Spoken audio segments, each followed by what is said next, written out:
Today I'm going to talk a little bit about neurodiversity. One of the things that I frequently say to people is that we've only ever lived in our own brain, so it's hard to understand how brains can be different, but they can be very different. The way our brains are designed definitely impacts the way we function in society. So let's go back for a minute to the early days of hunters and gatherers. Hunters were the people who had the type of brain that was quick at problem solving. They were fast on their feet. They could take in a lot of information very quickly and figure out what to do with it. They were the ones who were the safety alerts that were really good in a crisis or a stressful situation.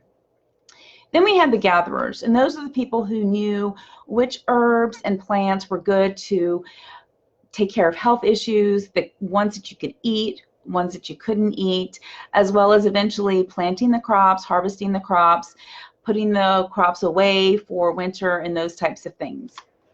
So those are two very different types of brains. As our society became more industrialized, the gatherer brain became more popular, I would like to say.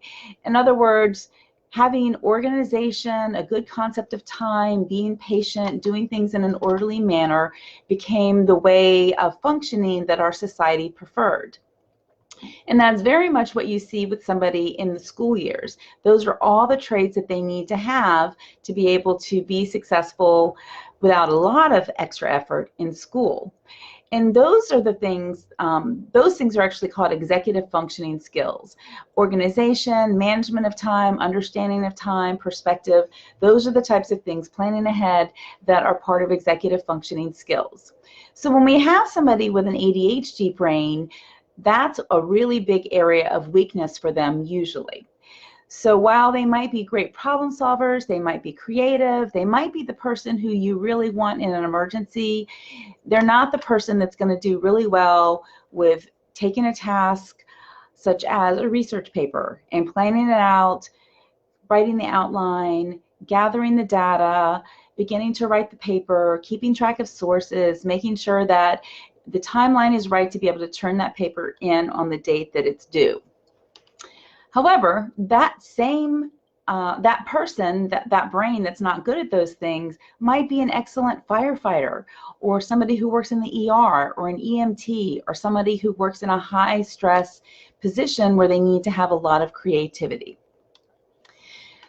So understanding that brains can be different, but one brain is not better than the other, is really important. I spend a lot of time talking to people who have ADHD or weaknesses in their executive functioning skills, helping them understand that while society has over and over given them the message that they have the wrong kind of brain because they can't function in the way that society wants them to, I spend a lot of time helping them understand that there's nothing wrong with their brain, it just has a different skill set and it can be used to their advantage. One of the great things about being out of the school phase of a person's life is that you can start working towards getting into a job or a career that uses the skill set that your brain handles the best. And that's really exciting, to work with people who are finding what their talents are, finding what their strengths are, forgiving themselves of their weaknesses, because it's not that they're lazy or that they just don't care, but that there are some things that are harder for them to do than for others, because of the way their brain functions. Again, it's not a personal fault, it's just a matter of that's the way their brain is wired, and so it's an explanation for why some things are more difficult than others. It's not an excuse, but it's an explanation.